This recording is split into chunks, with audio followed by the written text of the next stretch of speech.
Come on in, guys. Welcome to my living room. Hi, what's your name? I'm 2. Oh, and how old are you? Can I shake your hand? How's it going? High five. Low five. Any kind of five. You guys are a good-looking family. Do you guys do catalogs and stuff? We should. You should.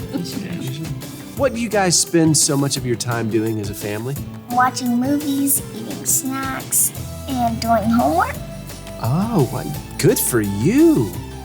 What do you guys all like to do together as a family? Eat. If I could give you guys an extra Saturday every week, what would you all want to do together? Going out on the lake with him. Yeah. That'd be amazing. Go to the park. Go to the movies or swim in the pool. Yeah, pool party. I like pool parties. All right. Bella, who's the nicest person in your family? All my family. Oh, that was a cop-out. Leilani, if I gave your dad $100, what would he go buy? A new house. Oh, ooh, a nice one at that. And what would your mom buy with $100? Lots of makeup. What would you say your dad spends too much time doing? On his computer. We're spending too much time on Snapchat. What about your mom? What does she spend too much time doing? Talking to her sisters. Okay, what about your mom? What does she spend too much time doing? Things like making sure we're okay. She can You're clearly the best person in this family.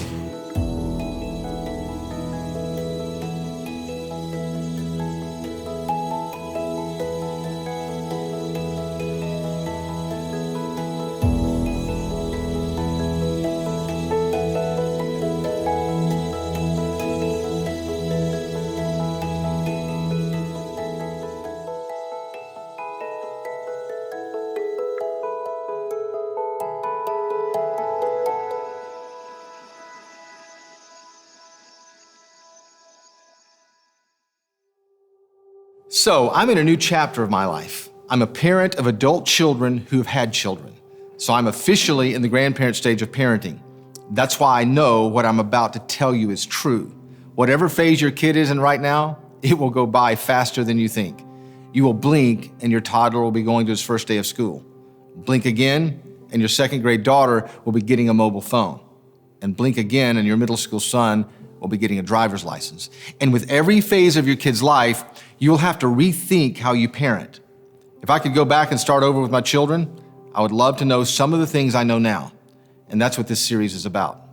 A few years ago, we started a project called It's Just a Phase, because we want to help parents show up in the right way during the phases in their kid's life. The point is, your son or daughter is changing every week, every month, and every year. And that means you have to change as a parent too. You just can't parent a 7-year-old the same way you parented a 3-year-old. And you can't parent a 13-year-old the same way you parented a 7-year-old. In the next session, we're going to talk about how you have to leverage and anticipate every phase. To illustrate this in a compelling way, we've started a tradition with a lot of families. We love to hand out a jar of marbles to each parent when a child is born. And each jar has approximately 936 marbles. Why? Because that's the number of weeks estimated between birth and high school graduation. Parents and leaders are challenged to reduce the marbles to the actual number of weeks each child has left in their home.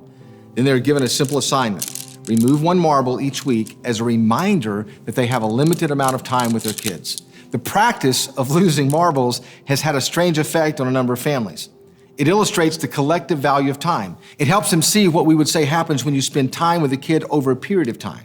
This simple visual helped them readjust their priorities. It made each week matter a little more. It reinforced a simple principle. When you see how much time you have left, you tend to get serious about the time you have now. It's actually why Moses said, "Teach us to number our days so that we may have or gain a heart of wisdom." Do you know what a heart of wisdom is? I don't either, but it's better than being stupid. Think of this as a kind of visual countdown clock. If you've ever watched a basketball game, you get what I'm talking about, right? The countdown clock can start having a strange effect on the players and fans. Have you ever noticed how intense and serious the game gets when you get closer to the end? The countdown clock has the potential to affect everyone's focus and concentration, because there's something about putting a number to the actual weeks you will have with a kid or a teenager that helps you see your time in a smarter way. The power of this illustration is that it reminds you of two things that are both true at the same time. First of all, every week matters. What you do this week in your kid's life is important.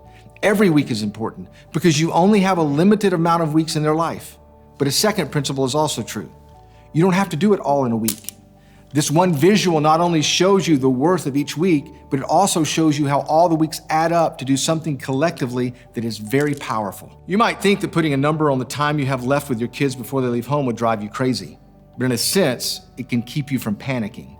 Because the collection of marbles is a reminder that time is simply a platform you can leverage to accomplish something significant over time in the life of your kids. There's a sense in which we think losing your marbles can actually keep you from losing your marbles. You see, this is really just an illustration of why time over time matters. You don't have to make every second count when you understand that how what you do this week is connected to what you do next week, and the next week, and the next week. Think about it this way. Time was created, right? If God made time, then obviously time has a purpose. It's no accident that the Earth spins on its equator at approximately 1,000 miles per hour as it moves through space at a speed of 67,000 miles per hour. It's no accident that the sun rises and sets with mathematical accuracy and that the seasons change. The entire universe has a predictable rhythm. The cosmos works together like gears on a clock. And if we can read it, we can evaluate and predict how things grow, change, and age. So it just seems obvious that time exists for a purpose. Have you ever stopped to think that maybe God established time as a platform so he could communicate something so complex that it needed to be presented strategically over time? I mean, why didn't God send Jesus to fix the problem of sin as soon as Adam and Eve ate the fruit in the garden? He could have resolved the issue then and there, but he waited. He used time. He gave Abraham a son. He let Joseph sit in jail. He sent Moses to deliver a nation. He let a nation wander in the desert for decades. Have you ever thought about why? It was as if God decided, I can help you understand something with time that you could never really understand in a moment. You see, there are aspects of God's nature, secrets about life, codes to the universe that are so intricate, they simply take time to decipher.